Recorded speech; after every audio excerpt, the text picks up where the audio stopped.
Inselmilkom ħibtiegħi u nilqakom għal programm ieħor fis-sensiera Erf it-Tora. Illum ser nkunu qed niddiskutu it-tieni porzjon tat-Tora qegħdin fit-tieni ġimgħa tal-istudju tagħna u issa ħanaddu għal dik il-parti tat-Tora li tissejjaħ Noa. Fil-fatt, bħalma għednielkom fl-aħħar programm, illum bħala tagħlim nkunu qed nikkaverjaw Ġenesi minn kapitlu 6 vers 9 sa kapitlu 11 vers 32. U peress li għandna ħafna xi ngħidu ħanibdew mill-ewwel u nitkellmu daqsxejn xi jfisser l-isem ta' Noè.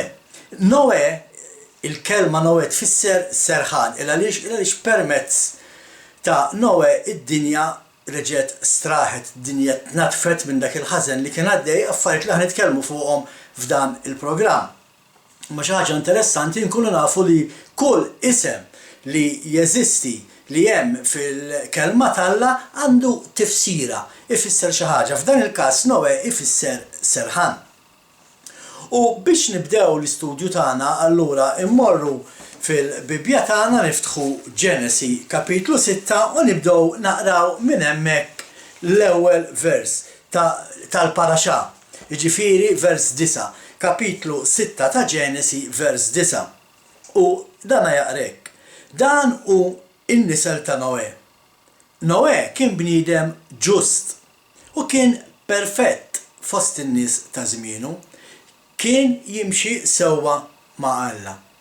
Hawnhekk it-Tora issejjaħ il-Noè bħala bniedem ġust, tzedik. Bl-Ebrajk il-kelma tzedik tfisser ġust. U l-kelma qed tirriferi għal Noè bħala bniedem ġust. Xi tfisser il-kelma ġust? Il-kelma ġust timplika standard ta' imġiba u etika normali. Jiġifieri taġixxi kif suppost matul il-ħajja tiegħek. U għax Noè kien jaġixxi kif suppost, Alla ra li Noè huwa ġust.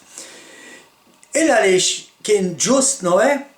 Għax kien jimxi perfett. Kien jimxi perfett ġifieri għax kien jimxi mal-istruzzjonijiet talla, mat-Tora. Għandna ħafna x'ngħidulkom fuq daw il-5 kapitli llum ma nistgħux ngħidu kollox, imma diġà qed ngħidu ħafna. Noè instab ġust f'għajnejn Alla għax kien jimxi mat-Tora. Xi ħaġa li ħafna jgħidu isma' ma tistax timxi magħha. Allura Noè kif kien jimxi magħha? Kif Noè instab ġust? L-istess bħalma Noè nafu li kien hemm Abram li ħanitkellmu fuqu fil-paraxa li jmiss u għandna ħafna sorpriżi għalikom f'din il-paraxa. Bħalma għandna anke illum. Anke pereżempju naraw li Giuseppi u Marija kienu ġusti f'għajnejn Alla. Zakarija u l-mara tiegħu Om Ġwanni l-Battista kienu ġusti f'għajnejn Alla. Għaliex dawn in-nies setgħu jkunu ġusti, setgħu jimxu mal-liġi talla u ħafna predikaturi illum jgħidu li ma tistax timxi magħha l-kelma talla. Għaliex? Ejja ħan inkomplu. Noè tant kien raġel ġust li sab grazzja f'għajnejn Alla. Għaliex għax kien ġust, kien jgħix ħajja ta' ubbidjenza lejn Alla. Hekk tgħidilna Ġenesi kapitlu 6 vers 22 li jaqra hekk. U hekk għamel Noè, għamel kull ma ordnalu Alla. Għalhekk kien ġust, għax kull ma ordnalu Alla għamlu. Allura forsi inti tgħidli hekk qed jirreferi meta qallu bni arka u bnija. Le, qallu biex jibni l-arka għax kien jaf li jekk il-Noè se jgħidlu bni l-arka kien se jibniha għaliex għax Noè kien diġà qed jimxi mal-kelma ta' Alla. Ħafna jaħsbu li l-kmandamenti ingħataw lil Mosè. Imma mardux ninsew illi Alla kien kellem il-Adam. Alla tal-istruzzjonijiet tiegħu il-Adam. Adam għadda l-istruzzjonijiet tiegħu il-Uliedu. Pereżempju, Kain u Abel kif kienu jafu li jridu jagħmlu s-sagrifiċċji? Kif kienu jafu li jridu jagħmlu s-sagrifiċċji mill-ewwel frott tagħhom? Ivvintaw għadi? Le, dawn huma istruzzjonijiet li Alla ta' l-Adam għadha ta' lill-Uliedu u Uliedu għaddawhom il-Uliedhom u baqgħu sejrin hekk sakemm issa li wasalna fil-persuna ta' Noè. Noè kien ukoll jaf b'daw l-istruzzjonijiet. Noè kien jaf li jrid iżomm is-sibt qaddis. Naraw illi Noè għabba pereżempju 7 pari mill-annimali ta' laħam nadif u 10 pari mill-annimali ta' laħam ibniġġes, laħam mhux tajjeb għall-ikel bħal mwal majjar. Allura mistoqsija toħroġ waħedha. Noe, kif kien jaf li mu l-laħam it-tajjeb u l-laħam il-ħażin skont l-istruzzjonijiet ta' Alla? Għaliex Noe kien irċieva l-istruzzjonijiet li kienu jilhom ġejjin minn Adam. Dik li tissejjaħ il-liġi orali, għaliex il-liġi orali, għaliex qabel din tinkiteb kienet tgħaddi minn persuna għall-oħra permezz ta' diskors, permezz ta' li jitkellmuha.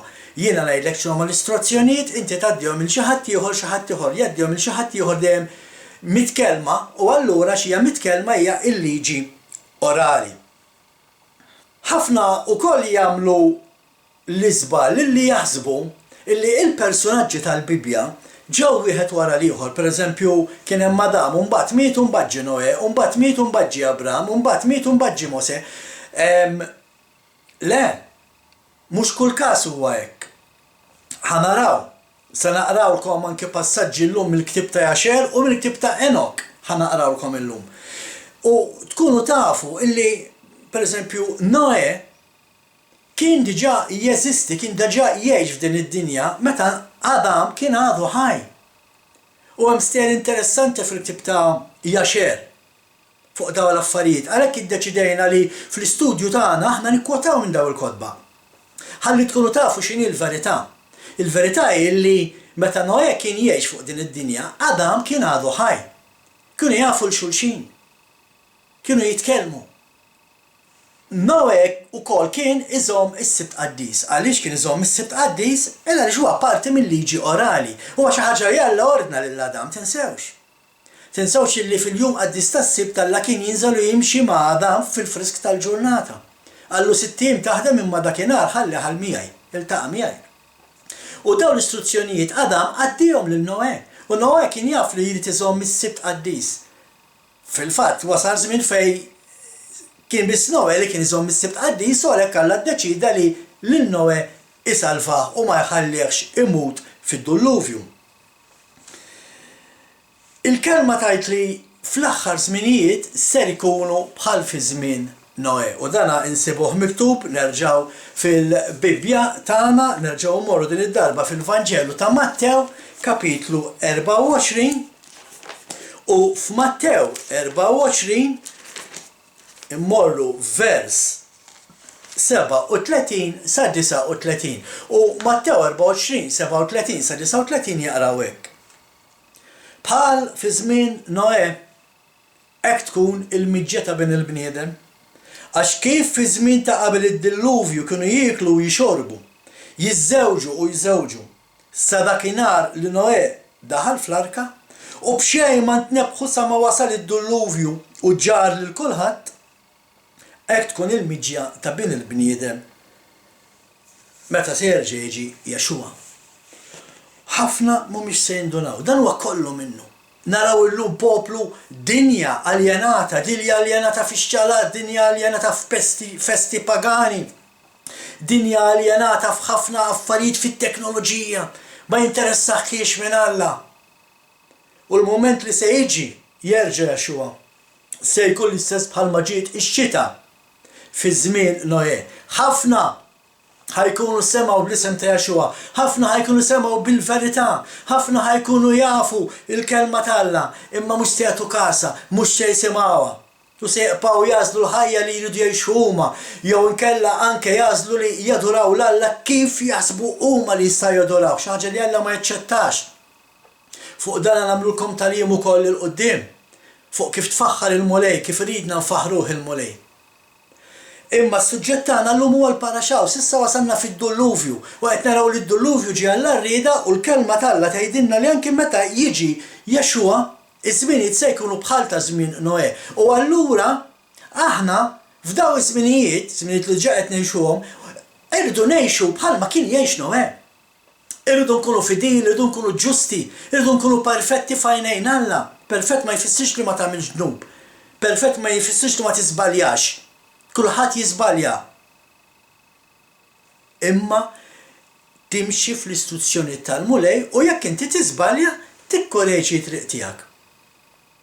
Dejjem hekk kienet l-istorja u hekk teqpa' sal-aħħar fejn taqa' u indeb u erġa' eqpa' miexi. Ħalli Alla jsibek ġust meta jerġa' jiġi Jaxua, ikun jista' jagħmlek parti mill-familja tiegħu.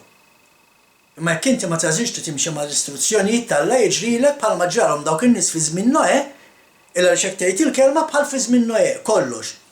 Nitkellmu l-verità, in-nies ma jridux jafu, ħajġi Jaxua bħax-xita, dawk li ma jridux jafu ser jintilfu.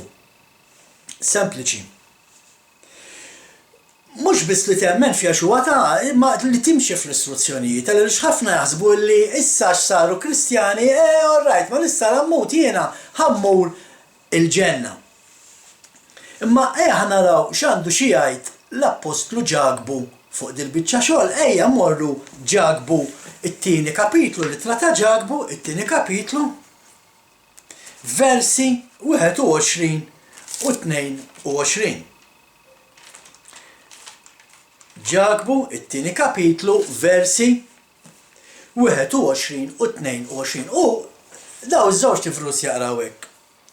Jaqgħu Abraham missierna mhux mill-Emil kien iġġustifikat meta offra lill-ibnu Iżak fuq l-artal. B'hekk tara kif il-fidi ħadmet 8 fit mal-Emil tiegħu u kif bil-ħila tal-Emil il-fidi leħqet fl-aqwa tagħha. Naraw hawnhekk illi anke Abraham illi sejjaħ missierna fil-fidi. Abraham missierna fil-fidi ukoll instab ġust f'għajnejn Alla. Il għaliex għax għamel dak li Alla qallu. Hemmhekk inti tkun verament turi kemm inti ġust f'għajnejn Alla. Meta inti tobdi dak li Alla qed jgħidlek. U għalhekk huwa importanti li nimxu mal-10 mandamenti, għalhekk huwa importanti li nżommuhom l-10 mhux 9. Għalhekk huwa importanti li nżommu r-raba' mandament fejn jgħid ftakar biex iżomm il-jum tas-sibt qaddis.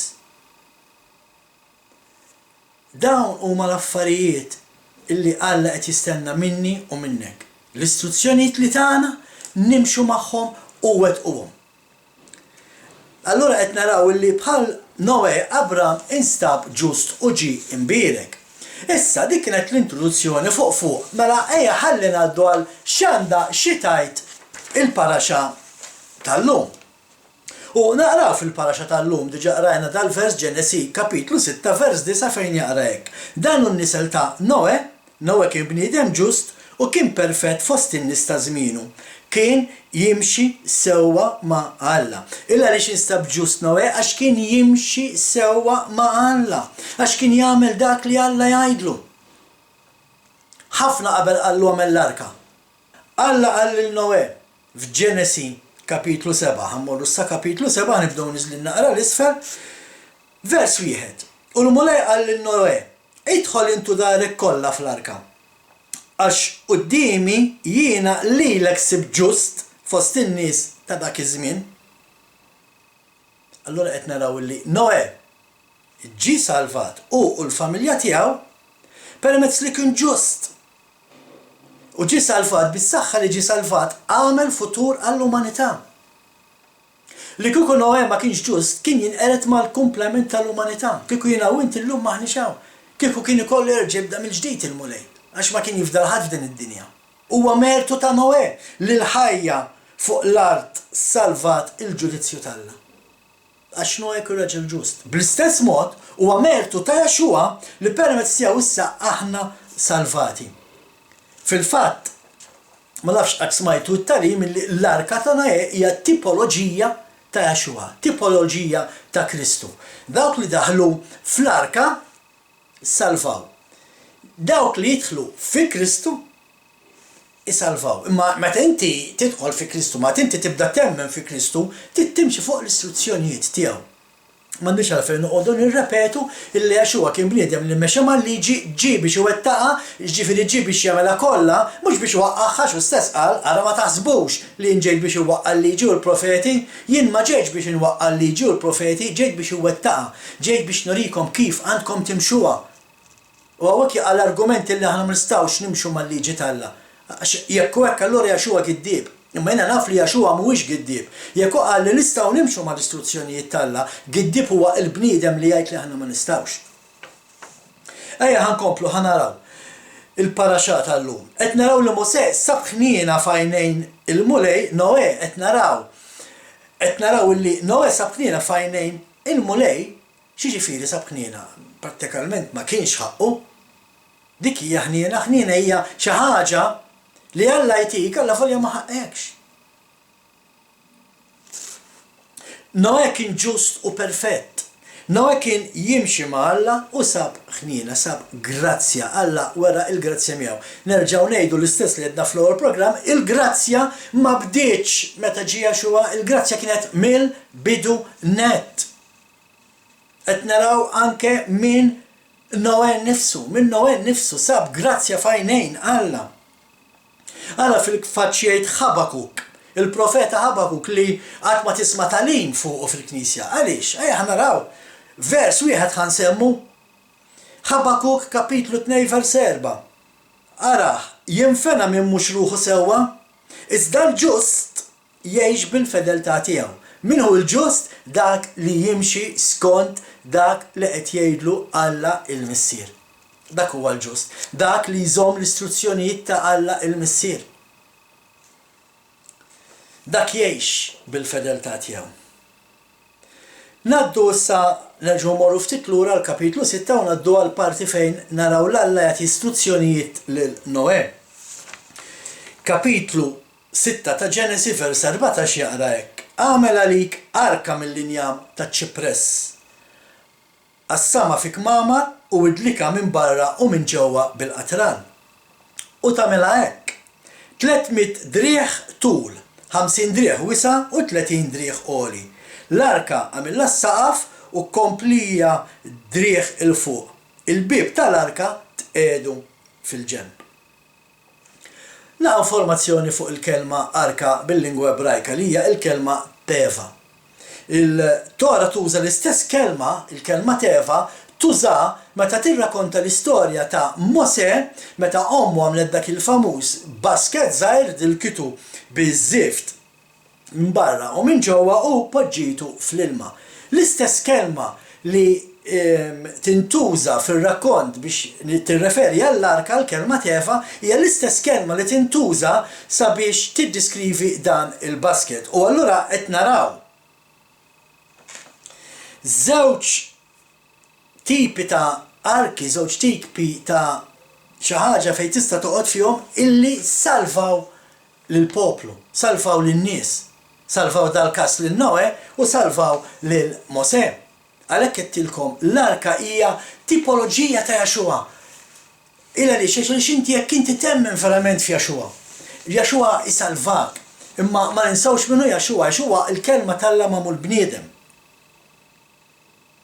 Ejja ħankomplu, Ġenesi kapitlu 6 vers 3. U l-mulej qal, ma teqpax ruħi aktar fil-bniedem għal dejjem, għax laħamu u jkunu jiemu ta' 120 sena. Ħafna jgħalmu, ħafna jipritkaw illi Noè dam jibni l-arka 120 sena. Dana fil-fatt ma jirriżultax mill-kelma tal-li xi ħaġa lill-bniedem għal xi raġuni ħareġ biha u baqgħet tiġi pritkata li aħna nafu li dak li hu ħażin jaqpa' jidwi jaqpa' jinstema' mad-dinja kollha huwa biss il-kelma tal-Alla li qed nippruvaw nitfnu. Meta qed ngħid nippruvaw mhux aħna li nemmnu ma' dawk illi huma mqarqa. Huma mqarqa, msiekin għax huma mqarqa. Imma jekk inti tistudja l-ġenealoġija, jekk inti tistudja l-età ta' tfal ta' Noè, kemm kellhom meta beda jagħmel l-arka u kemm kellhom meta daħlu fl-arka, issib illi le ma kienx hemm perjodu ta' 100 sena biex jibni l-arka Noè. Imma meta Alla qal nistaport il-bniedem għal 120 sena ma ninsewx illi għal Alla sena tista' tfisser 1000 sena. U allura hekk Alla kien qed jirreferi għal 120 ġublew illi rridu ngħaddu minnhom bħalissa għaddejjin fl-aħħar ġublew, bħalissa wasalna fl-aħħar ta' żminijiet meta jispiċċa dan il-ġublew u mbagħad jibda il-millennium. Ġublew ta' 120 sena meta tikkalkulhom allura ssib li hemm 6,000 sena fejn aħna ngħixu l-umanità qiegħda fil-libertà li tagħmel li trid u mbagħad hemm l-1000 sena millennium. L-istess bħal m'għandek 6 ijiem taħdem u l-jum tas-sibt huwa jum il-mistrieħ.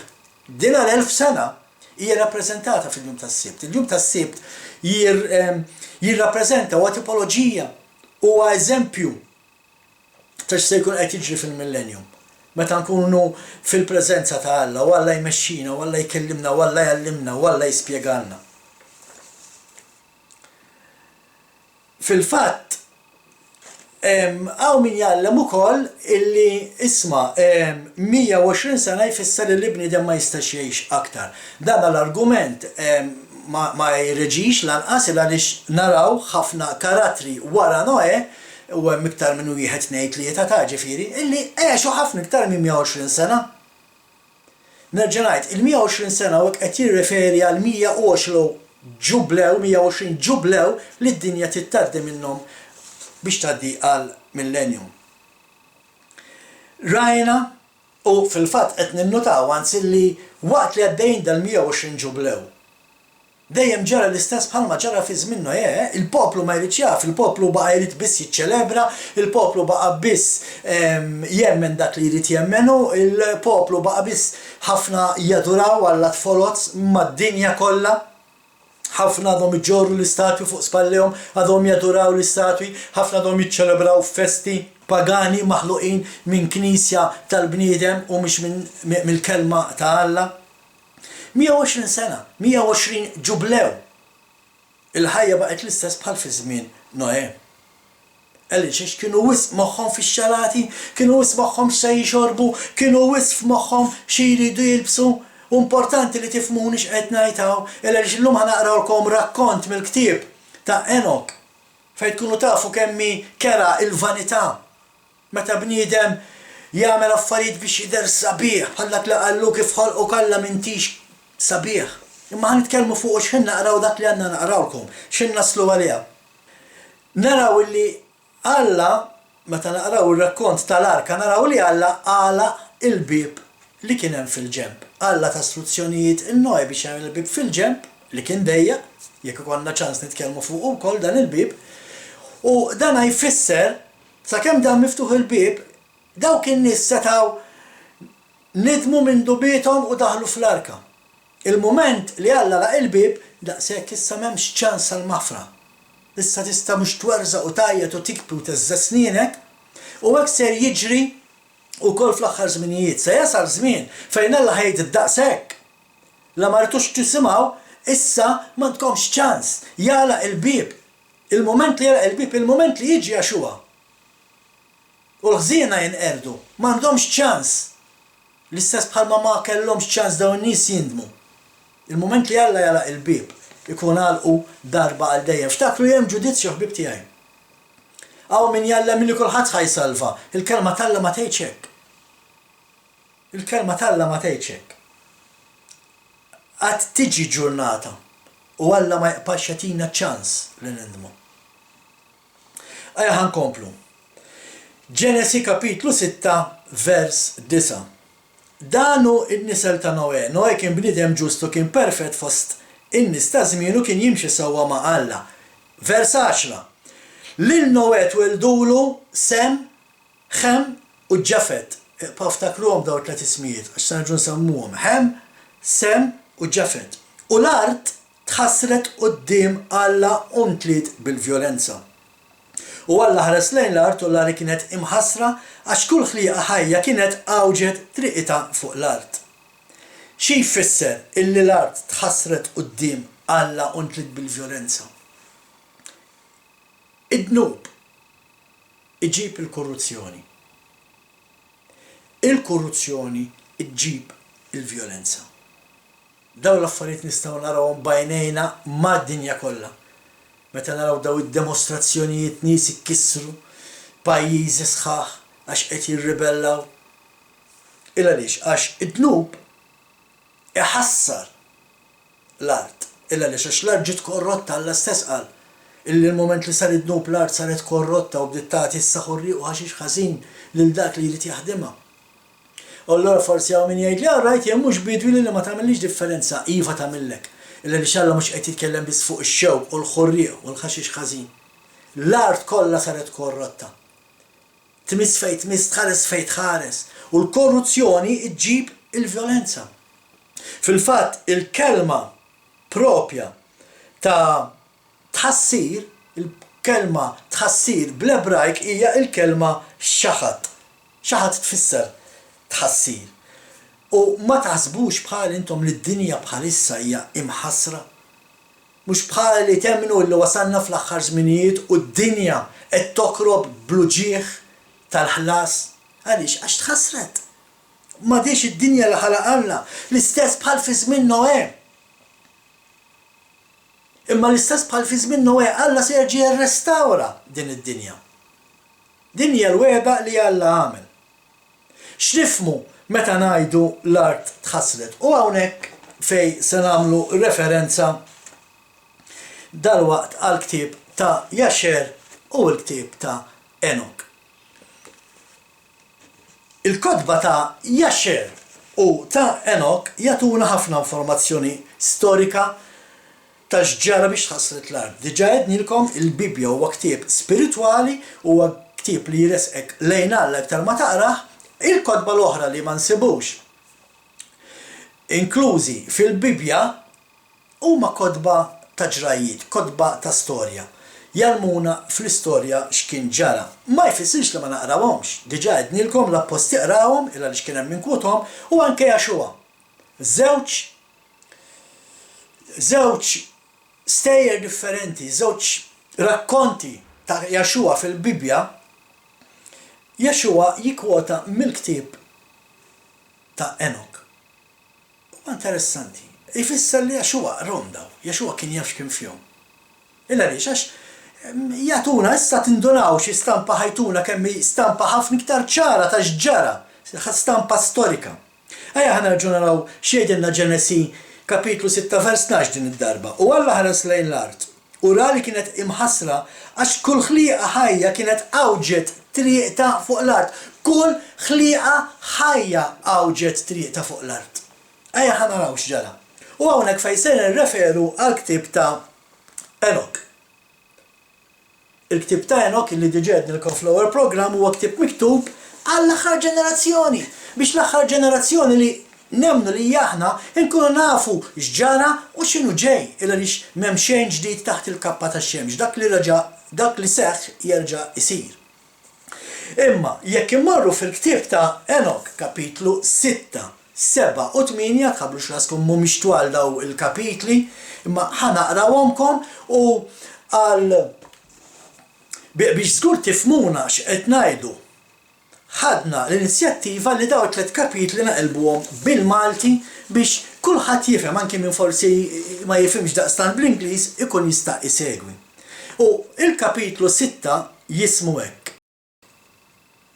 Ribelli fost l-assisa. Min huma l-assisa? L-assisa huma dawk l-anġli li xogħolhom kien illi joqogħdu wassa fuq barra tad-dinja biex jaraw li l-ebda spiritu ħażin, l-ebda ħażen, l-ebda demonju ma jersa fuq din l-art. Dak kien xogħolhom. Fil-fatt għandu sensiela ta' programmi sbieħ fuqhom daw Eli Marzulli, bniedem illi huwa intelligenti ħafna f'dana l-aspett, imma ħankomplu issa bil-paraxaq tagħna. Ribelli fost l-assisa. Il-ktieb ta' Enok kapitlu 6. U ġara li meta ulied il-bniedem żdiedu, dak iż-żminijiet twildulhom bniet sbieħ u attrajenti. U l-anġli ulied is-sema rawhom u xtaquhom. U qalu ħadd il-ieħor ejja nażlu għalina nisa minn fost ulied il-bniedem u ejja ħalli jkollna tfal minnhom. U Semjesa li kien il-kmandant għalilhom jien nibża li intom mhux veru għandkom f'qalbkom li tagħmlu dan l-att u li jiena waħdi ikolli impatti għal dan id-dnub hekk kbir. U kollha wiġbuha qalu ejja naħilfu kollha kemm aħna u norbtu lil wieħed lil ieħor b'saħħtiet sabiex b'dan il-pjan ma jinbidilx. Imma sabiex ikun effettiv u nwettqu dan il-pjan. Imbagħad kollha ħalfu u rabtu wieħed lil ieħor b'saħħtiet. U kienu b'kollox kollha flimkien 200 u niżlu fuq Ardis li huwa s-summit, jiġifieri l-ogħla parti tal-muntanja Hermon. U semmaw il-muntanja Hermon għaliex fuqha huma ħalfu u rabtu wieħed il-ieħor b'saħħtiet. Fil-fatt il-kelma Hermon dik li tfisser saħta. Għal dawk li forsi jmorru Iżrael dina tista' tmur u tara. U dawn huma l-ismijiet tal-kapijiet tagħhom. Semjaza li kien il-kmandant tagħhom. U Rakiba, Ramiel, Kokabiel, Tamiel, Ramiel, Daniel, Eza'iel, Bara'iel, Asael, Armaros, Ananel, Za'iel, Samisel, Satael, Turiel, Jomiel, Araziel. Dawn huma l-kapijiet tal-200 anġlu u ta' dawk kollha li kienu magħhom. Ħanibdew kapitlu 7. U ħadu għalihom nisa b'marthom u kull wieħed għażel mara għalih. U kien ikollhom x'jaqsmu magħhom u anke jbidlu n-nisa ta' xulxin. U bdew jgħallmuhom kif jagħmlu s-seħer u l-maġija. U orawhom kif jaqtaw l-eruq tas-siġar. L-eruq tas-siġar ma taqtaħħomx biex taqtaħħom imma biex setgħu jagħmlu bihom dak li ngħidulu aħna l-poison, il-taħlita biex tagħmel is-saħħtiet u l-maġija. U n-nisa tqalu u weldu ġganti kbar. U t-tul tagħhom kien 3000 drieħ.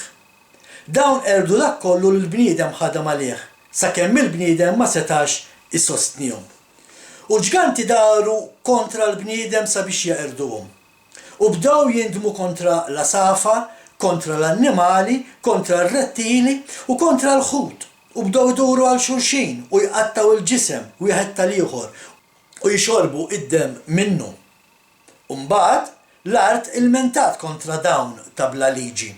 U Azazel għallem lill-bniedem kif jagħmel ix-xwabel u skiken u t-tarki u l-kurazzi.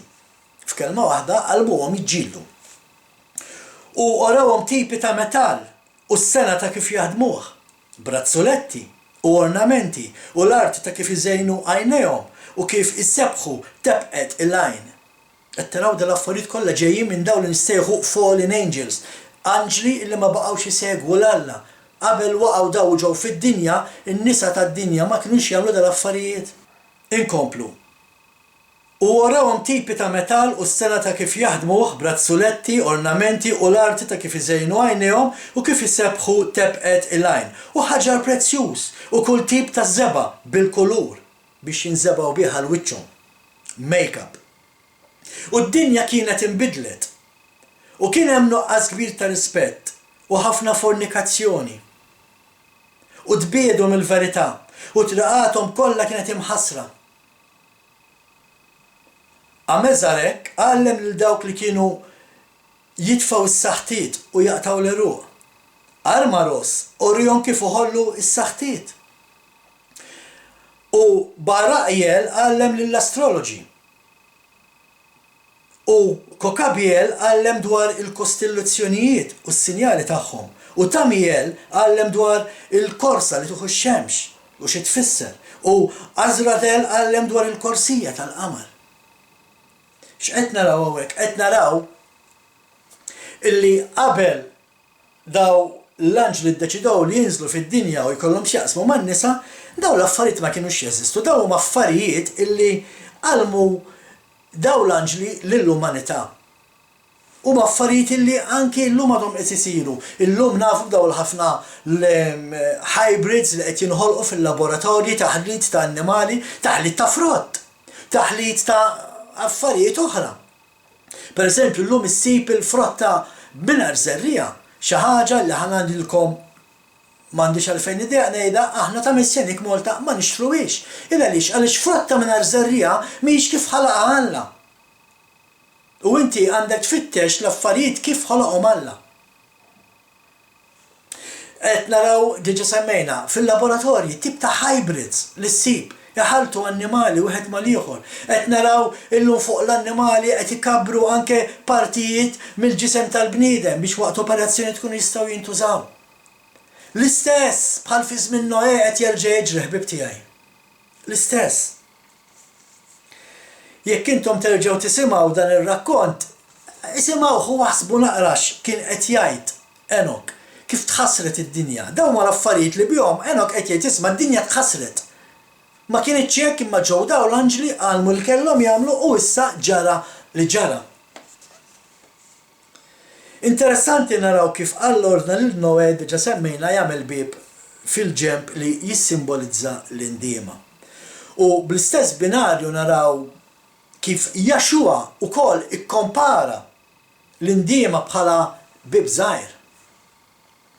Jaxua għallem li sabiex naħarbu l-ġudizzju li ġej irridu nindmu u ngħaddu minn dan il-bib id-dejjaq sabiex niksbu is-salvazzjoni.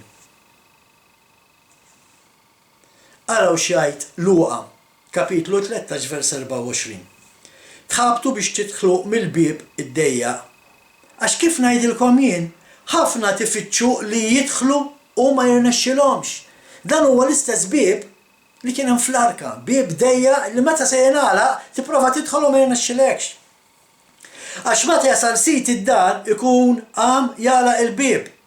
Intom teqpaw barra u tibdew tħabtu l-bib u tajdu mulej jiftħilna iżdu jweġġibkom u jgħid ma nafx mnejn intom. Qed taraw kemm isabiħ l-kelma tal-Alla, qed taraw xi tfisser l-arka li fiha daħal Noè, qed taraw xi jfisser il-bib li kien hemm fil-ġenb issa. U allura x'irdu nagħmlu biex nindmu? Irridu nibdew minn issa, nibdlu ħajjitna. U Alla jedinna fil-ktieb tal-Levitiku x'irridu nagħmlu biex inkunu ġustifikati biex hu jkun Alla tagħna. Ktieb tal-Levitiku, kapitlu 26 vers 2. Ħarsu s-sibtiet imqazza tiegħi u weġħu is-santwarju tiegħi. Jien, il-mulej, jekk timxu skont il-liġijiet u tħarsu l-mandamenti tiegħi u tagħmluhom. Għalax qal vers 3. Jekk timxu skont il-liġijiet tiegħi u tħarsu l-liġijiet tiegħi u tagħmluhom. Il għaliex? Għax inti meta teqmen xi ħaġa trid tagħmilha. Anke pereżempju meta nisimgħu l-istorja ta' Rut. X'qaltilha Rut lil Naomi, Rut kapitlu 1 vers 16, x'qaltilha Rut lil Naomi? U Rut wieġbet, iġġelniex nitlaq u nerġa' lura minnek. Fejn tmur int, immur jien, fejn toqgħod int noqgħod jien, niesek niesi, Alla tiegħek Alla tiegħi. Mela jekk aħna nemmnu issa li aħna parti minn Iżrael, aħna qed ngħidulu lil Alla niesek huma niesi mulej. U allura issa Alla ta' dak in-nies huwa Alla tiegħek. Bħalma Alla ta' il-liġi lil dawk in-nies hekk dik il-liġi tottalina. Jekk aħna issa imlaqma f'dik is-siġra, aħna fara salvaġġa imlaqma fis-siġra naturali, irridu noqogħdu għas-siġra naturali, għal-liġijiet li għandha siġra naturali. Illa għaliex għax is-siġra naturali qed terda qed tixrob l-ilma mill-eruq li huwa Jaxua, mela l-istess eruq li qed jitimgħu s-siġra naturali huma l-istess eruq li qed jitimgħu s-siġra salvaġġa x'issa mlaqmin. L-istess liġijiet jgħoddu. Anki Pawlu fl-ittra tiegħu lil Lut, kapitlu 8 vers 10. Ara x'jgħid, dan hu l-patt li jiena qed nagħmel mad-dar ta' Iżrael wara dawk il-jiem jgħid il-mulej. Qiegħed il-liġijiet tiegħi f'moħħhom u f'qalbhom niktibhom u jien inkun Alla tagħhom u huma jkunu l-poplu tiegħi. X'inhu l-iskop li Alla jktiblek il-kmandamenti f'qalbek u f'moħħok u inti ma segwihomx? Għalfejn kitibhomlok f'qalbek u f'moħħok? Xi tfisser kitibhomlok f'qalbek u f'moħħok? Mhux biex taħseb fihom, mhux biex tħarishom, mhux biex tagħmilhom. Ħankomplu bl-istudju. Ħalli issa ser ngħaddu għal ktieb ta' Jaxer. Ktieb ta' Jaxer li nerġa' nurriwlkom biex tkunu tafu fuq xiex qed nitkellmu, dan huwa The Book of Jaxer. Ftakru li l-kelma Jaxer ma tfisser xejn speċjali fis-sens mhux xi kelma ta' barra minn hawn. Il-kelma Jaxer tfisser ġusti. Dan huwa l-ktieb tal-ġusti. Għax qed jitkellem fuq min? Fuq nies ġusti, fuq Adam, fuq Noè, fuq Abram. Fuq hekk qed jitkellem da fuq Mosè, fuq nies li huma ġusti f'għajnejn Alla, għalhekk huwa l-ktieb tal-ġusti. U għawek se naqraw storja naqra interessanti. U il-ktib ta' Jasher kapitlu 7 ħanibdew naqraw minn vers 23 sa 30. Ħalli tkunu tafu x'qed jiġri. U Kus, it-tifel ta' Xem, it-tifel ta' Noè, ħamara f'dak iż-żmien, fi żmien xuħitu, u welditlu tifel. U sejħu ismu Nimrod. Tinsaw ġana qed nitkellmu issa, dan huwa l-istess Nimrod li il-qoddim se naraw jibni t-torri ta' Babel. Qed ngħidilkom minn qabel biex tifhmu x'inhu l-istorja. Il-bużnannu ta' Nimrod huwa Noè. Ejja ħankomplu. F'dak iż-żmien u li il-bniedem reġgħu bdew jirrebellaw u jaħduha kontra Alla. U t-tifel kiber u missieru ħabbu immens għax kien iben ta' xuħitu. Għaw fejtu toqgħodu attenti u tisimgħu nisew. U l-ħwejjeġ tal-ġild li Alla għamel għal Adam u l-mara tiegħu meta ħarġu mill-ġnien ġew mogħtija lil Kus. Għax wara l-mewt ta' Adam u martu, il-ħwejjeġ ġew mogħtija lil Enok ibn Jared u meta Enok ġie meħħud minn Alla, tal-ħwejjeġ il-Metusela ibnu. U mal-mewt ta' Metusela, Noè ħadhom u daħħalhom fl-arka. U baqgħu miegħu sakemm ħareġ mill-arka. U meta kienu ħerġin, Xem seraq dawn il-ħwejjeġ mingħand Noè missieru u ħadhom u ħbihom minn ħutu. U meta Xem kellu lil Kus u taħ il-ħwejjeġ bil-moħbi u kienu għand Kus għal żmien twil. U Kus ukoll ħbihom minn uliedu minn ħutu.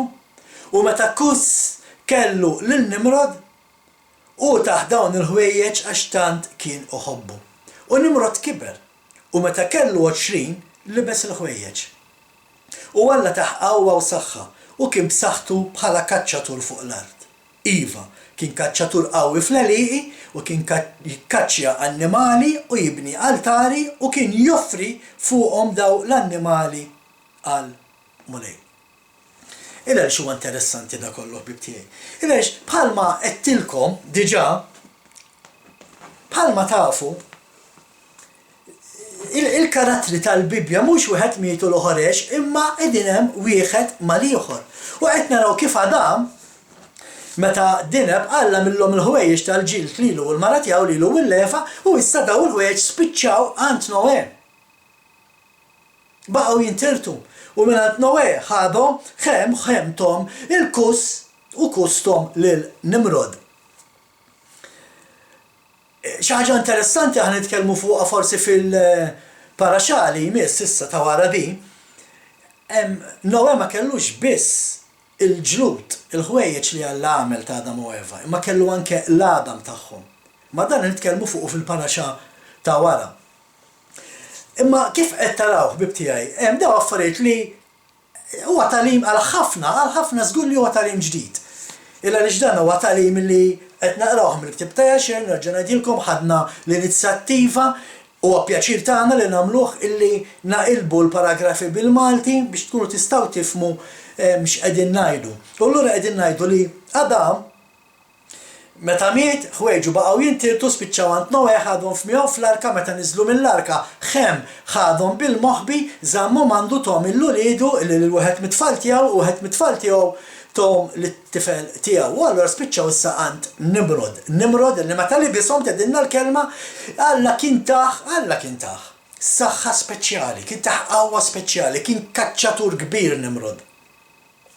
Imma tinsewx qed ngħidu f'dil paraxxa għax hemm irdu naslu fi stejjer oħra il-qudiem dejjem il-ktib ta' Jasher. Imma dan huwa kollu interessanti għal paraxxa li ħanagħmlu fil-futur ħbib tiegħi, jiġifieri tinsewx x'inkunu qed ngħidu. F'din il-paraxxa wkoll naraw kif Noè kien siker il għaliex ħafna jgħidu li wara dak li għadda minnu Noè wara li ra d-dinja mimlija bil-popolazzjoni miljuni ta' nies u mbagħad inqerdu baqgħu l-familja tiegħu jista' jkun li għadda minn żmien ikraħ ta' depressjoni hawn min jgħid. U darba minnhom naraw li Noè siker u t-tifel tiegħu Ħem daħal fuq u l-kelma tgħid ra l-era ta' missieru li mhux suppost għamel. U naraw illi x'kien Noè sar jaf ġara seħet mhux lil Ħem imma lit-tifel tiegħu Kanan. U hawnhekk tidħol dik il-famuża mistoqsija li darba għamilna fil-bidu tagħna xi sentejn ilu. Il għaliex Alla għażel minn daqs dawk artijiet l-art ta' Kanan. Il għaliex. U l-mistoqsija hawnhekk tirrispondi lilha nfisha waħedha bit-tagħlim li qed nagħmlu b'dan l-istudju. Il għaliex Alla rid juri kemm hu b'saħħtu. Issa ma ninsawx illi Noè seħet il-Kanan, Kanan meta telaq maru bena belt semmija għalih semmija Kanan, dik il-belt kienet misħuta. Alla biex juri l-qawwa tiegħu għażel l-uniku biċċa art li kienet misħuta biex bija juri kemm b'saħħtu u daw wara fart li tipproduċi l-għasel u l-ħalib. U jekk intom mortu Iżrael, tindunaw kif parti kbira minn Iżrael kienet deżert u għada deżert, imma il-poplu qiegħed idawwar dan id-deżert fi bliet u anke f'agrikoltura. Ġo d-deżert qed ikabru l-prodotti tal-agrikoltura, il-ħaxix li jieklu u l-frott. Il-għaliex għax Alla daqshekk kbir. Għal isma' dik il-biċċa art ġiet misħuta jiena dik se nażel biex nitfa' l-poplu tiegħi u f'dik il-biċċa art il-poplu tiegħi se jistana ħajsib il-ħalib u l-għasel bl-abbundanza. Ma nafx intom forsi hawn minn mar Iżrael ma nafx rajtuhom x'imma aħna meta morna aħna ta' Messjanik Malta rajnihom bajnejna. Eni qed tal-eneb iridu jkunu tnejn minn nies biex iġorruhom. Da rajnihom bajnejna. Mhux qed nikdbu, mhux qed nivvintaw. Il għaliex għax Alla qal isma' dik l-art li kienet misħuta jien se nagħmel xi ħaġa minnha. Wara dan l-episodju il-kelma tkompli billi tintroduċi il-ġenerazzjoni ta' Noè u hawnhekk jissemma issa l-ewwel darba Abram. Fa' Abram nitkellmu fil-paraxa li jmiss, għaliex propju il-paraxa li jmiss il-ġimgħa d-dieħla, ix-xabat li ġej, is-sib li ġej, titkellem propju fuq Abram. U anke fuq Abram għandna ħafna xi ngħidu mill-ktieb ta' Jasher, rakkonti li ġraw l-Abram illi qatt ma smajtuhom, żgur li qatt ma smajtuhom. Issa jekk tidux temnuni jew li dik affarijiet tagħkom, jiena nerġa' ngħid dawn huma kotba illi jsemmew fil-Bibja, kotba li ġew moqrija minn Jaxua, kotba li ġew maqruha mill-Apostli u allura aħna żinna li naqrawhom u nistudjawhom. Skrib tiegħi sakemm nerġa' narakom għal paraxa li jmiss xabat ieħor f'isem il-ħbib tiegħi u ħuti ta' Messjanik Malta u l-Living Torah Ministries, jiena nixtieq insellmilkom, infakkarkom billi aħna niltaqgħu kull nhar ta' Sibt fl-Aqua Marine Hall ġewwa Topaz. Sakemm nerġgħu niltaqgħu tislijiet, Shalom.